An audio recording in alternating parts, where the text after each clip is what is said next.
ఇప్పుడు చెప్పబోయేది second method. యూజర్కి membership access అనేది ఏ విధంగా ఇవ్వచ్చు అన్నది రెండో ప్రాసెస్ విధానం తెలుసుకుందాము. ఈ ప్రాసెస్ అడ్మిన్స్ మాత్రం చేయగలరు. అడ్మిన్స్ అంటే ఓవరాల్ కంపెనీ హెడ్స్ మాత్రం చేయగలరు. ఏరియా వైజ్గా ఉండే వెండర్స్కి మాత్రం ఈ ఆప్షన్స్ అవైలబిలిటీ ఉండవు. సో ఫస్ట్ అడ్మిన్ ఇలా డాష్ బోర్డ్కి వెళ్తాడు.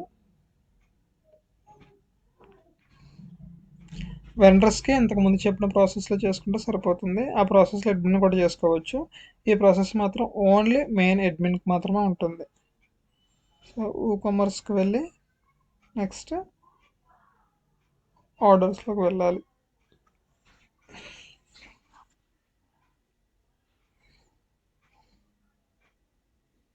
సో ఆర్డర్స్లోకి వెళ్ళిన తర్వాత ఏ వెండర్ నేమ్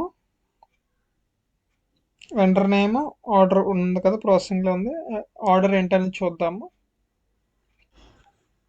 ఆఫ్ కోర్స్ మనకి ఎలాగ తెలిసిందే, అది మెంబర్షిప్ గురించి డిస్కస్ చేస్తే మెంబర్షిప్ ఆర్డర్ అయి ఉంటుంది. So membership free trial 15 days కానీ ఉంది ఆర్డర్ నేమ్. సో దీన్ని ప్రాసెసింగ్ ఉంది కదా, ఇక్కడ ప్రాసెసింగ్ దగ్గర క్లిక్ చేసి కంప్లీటెడ్ దగ్గర స్టేటస్ అప్డేట్ చేసి అప్డేట్ అని నొక్కితే పేజ్ రీడైరెక్ట్ అయ్యి రీఫ్రెష్ అయ్యి కంప్లీటెడ్ అనేది కనబడుతుంది మనకి. సో ఎప్పుడైతే అది వచ్చిందో